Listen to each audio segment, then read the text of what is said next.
Hi guys, welcome to crick chat with Venkatesh. IPL సంబంధించిన ఒక breaking news ఈ పాటికి మీ దాకా వచ్చే ఉంటుంది. అదేంటంటే Rishabh Pant is going back to Delhi capitals. 2 సీజన్ల ముందు వరకు ఢిల్లీ క్యాపిటల్స్తో ఉండేవాడు. 9 సీజన్ల పాటు ఆ టీంకి ఆడాడు. కానీ 2 సీజన్ల క్రితం అతను ఆక్షన్లోకి వెళ్ళి 27 కోట్ల ధర పలికి ఈ went to Lucknow super Giants. But Lucknow super Giants కెప్టెన్గా 2 సీజన్లు చేశాడు. ఆ 2 సీజన్లు కూడా అతనికి ఏమాత్రం కలిసి రాలేదు as a player and also as a captain. Team కూడా ఏమాత్రం బాగా పర్ఫామ్ చేయలేదు. అతని ఇండివిజువల్ పర్ఫార్మెన్స్ కూడా ఏమాత్రం అక్కడ కుదరలేదు. బహుశా అక్కడ మేనేజ్మెంట్తో అతనికి సమస్యలు ఉన్నాయా, లేకపోతే ప్రైస్ ట్యాగ్ ప్రెషరా, క్యాప్టెన్సీ ప్రెషరా, వాట్ ఎవర్. రిషబ్ పంత్ ఏమాత్రం అక్కడ సక్సెస్ కాలేదు. ఢిల్లీతో ఆడిన రోజులు అతను చాలా బాగా పర్ఫామ్ చేశాడు అండ్ ఢిల్లీని లీడ్ కూడా చేశాడు గతంలో. సో అతను మళ్ళీ home coming and is also a Delhi boy. So ఢిల్లీకి అతను రిటర్న్ అవుతున్నాడు. మరి అతని ప్లేస్లో కుల్దీప్ యాదవ్ వెళ్తున్నాడు లక్నో సూపర్ జైంట్స్. సో ఇది 2 టీమ్స్కి లాభం కలిగించే అంశం. ఎందుకంటే లక్నోకి సరైన స్పిన్నర్ లేడు, మంచి స్పిన్నర్ లేని పరిస్థితి వాళ్ళకి అనిపిస్తుంది. వాళ్ళకి దిగ్వేష్ రాఠీ ఉన్నాడు, కానీ దిగ్వేష్ రాఠీ ఫస్ట్ సీజన్ అంత ఎఫెక్టివ్గా లాస్ట్ సీజన్లో కనబడలేదు. సో అతను ఉన్నా సరే కుల్దీప్ యాదవ్ కూడా ఉంటే వాళ్ళకి already they are very strong in their pace bowling department. So spin బౌలింగ్లో కూడా వాళ్ళకి ఆ పదును కుల్దీప్ యాదవ్ ఇస్తాడు. అండ్ ఢిల్లీ క్యాపిటల్స్కి ఆల్రెడీ వాళ్ళకి ఉన్నాడు, అక్షర్ పటేల్ ఉన్నాడు, విప్రాజ్ నిగమ్ ఉన్నారు కాబట్టి they are also happy with the present team. So ఇది 2 పక్షాలకి లాభించే ఒక వ్యవహారంగా మనకు కనిపిస్తుంది. ఎందుకంటే ఢిల్లీకి టాప్ ఆర్డర్లో కొంచెం ఇబ్బంది కూడా మనం చూసాం. అది రిషబ్ పంత్ వల్ల కవర్ అయ్యే అవకాశం ఉంది. రిషబ్ పంత్ క్యాప్టెన్సీ చేస్తాడా లేదా అనేది we have to wait and see. GMR 2 ఏళ్ళు జేఎస్డబ్ల్యూ వాళ్ళు ఢిల్లీ క్యాపిటల్స్ని హ్యాండిల్ చేస్తారు. అది joint ownership.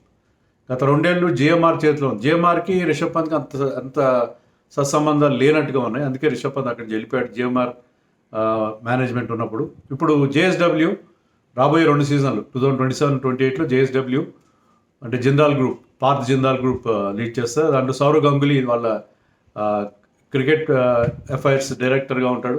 So Sourav Ganguly నాయకత్వంలో మళ్ళీ Rishabh Pant is coming back. And Jindal group JSW ఎప్పుడు కూడా రిషబ్ పంత్కి చాలా చాలా అనుకూలంగా వాళ్ళు ఉంటారు. సో ఆ మేనేజ్మెంట్ పరంగా కూడా అతనికి చాలా కంఫర్ట్ ఉండే అవకాశం ఉంది.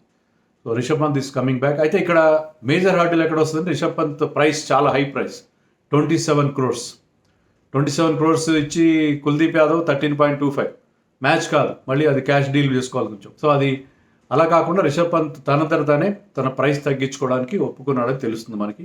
అంతే, నేను సొంతగా చెప్తున్నది ఏదో ఆఫ్ హ్యాండ్గా చెప్తున్నది కాదు. క్రిక్ బజ్ లాంటి ఒక రిలయబుల్ వెబ్సైట్లో వచ్చిన ఇన్ఫర్మేషన్ బేస్ చేసుకుని చెప్తున్నాను. 13.25కి కుల్దీప్ ఉంటే రిషబ్ పంత్ తన ప్రైస్ని 15 crores తగ్గించుకుంటున్నాడు. అంటే 12 crores తగ్గించుకుంటున్నాడు. అది అతను కూడా మంచిది, ఎందుకంటే ప్రైస్ ట్యాగ్ ప్రెషర్ ఉంది అతను. సో ప్రైస్ ట్యాగ్ ప్రెషర్ లేకుండా అతను ఉంటాడు ఇక్కడ టీంలో. సో ఆ ప్రైస్ కాస్త తగ్గినప్పటికీ అతని ఆదాయం తగ్గినప్పటికీ పర్ఫార్మెన్స్ పెరిగే అవకాశం ఉంది, బికాస్ ప్రైస్ ట్యాగ్ ప్రెషర్ ఉండదు. సో అందుకని అది తగ్గించుకోవడానికి అతను ఒప్పుకున్నాడు. ఇదే రకంగా లాస్ట్ ఇయర్ మనం చూసాం, జడేజా చెన్నై నుంచి అతను రాజస్థాన్ వెళ్ళినప్పుడు తన ప్రైస్ని తానే తగ్గించుకున్నాడు. That provision is there in IPL rules. Player తాను ప్రైస్ తగ్గించుకుంటే ప్లేయర్ కన్సెంట్తో ప్రైస్ తగ్గించే అవకాశం ఉంటుంది. ఆ రకంగా రిషబ్ పంత్ తగ్గించుకుంటాడు కాబట్టి అది చాలా స్మూత్గా ఆల్మోస్ట్ 1.75 crores డిఫరెన్స్లో ఈ స్వాప్ అనేది, ట్రేడింగ్ అనేది కుల్దీప్ వర్సెస్ రిషబ్ పంత్ కంప్లీట్ అయిపోతుంది. సో మరి రిషబ్ పంత్ క్యాప్టెన్సీ చేస్తాడా లేదా అనేది మనకు తెలియదు. అక్కడ మీకు వాళ్ళకి కేఎల్ రాహుల్ ఆప్షన్ కూడా ఇది చెప్తున్నారు, మరి నెట్లో వస్తున్నాయి. కేఎల్ రాహుల్ క్యాప్టెన్ చేస్తారు, రిషబ్ పంత్ క్యాప్టెన్సీ ఎవరు అతను బర్డెన్ అవుతుంది. వాట్ ఎవర్, క్యాప్టెన్ ఎవరు ఉంటారనేది మనకు తెలియదు. అక్షర్ పటేల్ కంటిన్యూ కావచ్చు, ఎందుకంటే కేఎల్ రాహుల్ కూడా క్యాప్టెన్సీ బర్డెన్ ఫీల్ అవుతాడు. రిషబ్ పంత్ ఒక్కడే కాదు, కేఎల్ రాహుల్ కూడా క్యాప్టెన్సీ బర్డెన్ ఫీల్ అవుతాడు. అయితే గ్లవ్స్ మాత్రం రిషబ్ పంత్ కీపింగ్ చేస్తాడు, దాంట్లో సందేహం లేదు. Rishabh Pant is regular keeper కాబట్టి రిషబ్ పంత్ కీపింగ్ చేస్తాడు. సో బహుశా అభిషేక్ పెరల్ ప్లేస్లో రిషబ్ పంత్ టీంలోకి వచ్చే అవకాశం ఉంటుంది. ఓపెనింగ్ కూడా చేయొచ్చు రిషబ్ పంత్కి ఓపెనింగ్ కూడా సూట్ అవుతుంది. రిషబ్ పంత్ ఓపెన్ చేస్తే కూడా he can be a good candidate or you can bat at number 3. వాళ్ళకి ఆప్షన్స్ కూడా ఉన్నాయి అక్కడ. Ben Duckett also can come back next year, అది కూడా మనం చెప్పలేం కదా.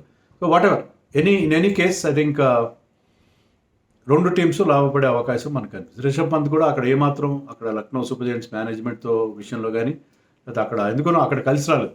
ఒక్కసారి ఒక్క ప్లేస్లో ఒక ఫ్రాంచైజీలో మనం ఐపీఎల్ చూస్తాం ఏంటంటే ఒక ప్లేయర్ ఒక ఫ్రాంచైజీలో ఆడినట్టుగా ఇంకో ఫ్రాంచైజీలో ఆడకపోవడం, ఒక టీంలో సెట్ అయినట్టుగా ఇంకో టీంలో సెట్ కారు. చాలా వరకు చాలా సందర్భాలు చూస్తాం. ఒక టీంలో బ్రహ్మాండంగా ఆడిన ప్లేయర్ ఇంకో టీం దగ్గరికి వెళ్ళేసరికి అతని పర్ఫార్మెన్స్ డౌన్ అవడం, లేకపోతే ఒక చోట సరిగ్గా ఆడిన ప్లేయర్ ఇంకో టీంకి వెళ్తే అక్కడ బ్రహ్మాండంగా షైన్ కావడం. సో రిషబ్ పంత్కి ఆల్రెడీ ఇక్కడ ఢిల్లీ క్యాపిటల్స్కి ఆడాడు కాబట్టి కరెక్ట్. అలాగే Kuldeep also is a UP guy. So అతను యూపీకి తన హోమ్ కమింగ్ అవుతుంది, అలాగే ఢిల్లీ క్యాపిటల్స్కి రిషబ్ పంత్ అవుతుంది. So it's a very good swap between the two teams.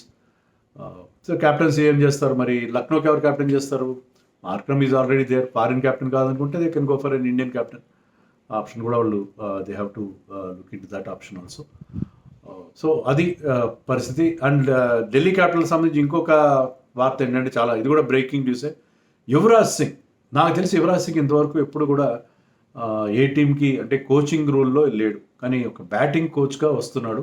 Batting coach అవుతాడో మెయిన్ కోచ్ అవుతాడో మనకు తెలియదు.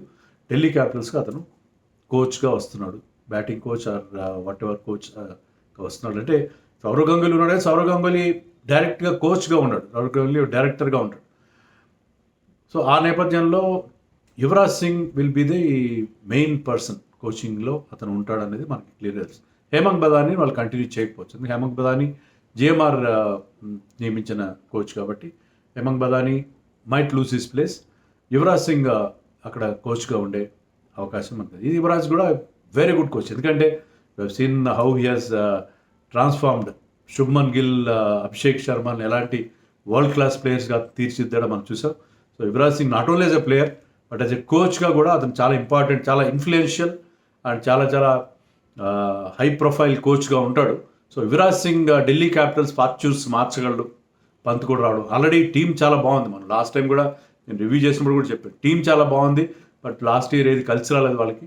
ఇప్పుడు యువరాజ్ సింగ్ అండ్ పంత్ వీళ్ళిద్దరు రావడంతో Delhi Capitals will become a very very strong team in the next season నాకు అనిపిస్తుంది.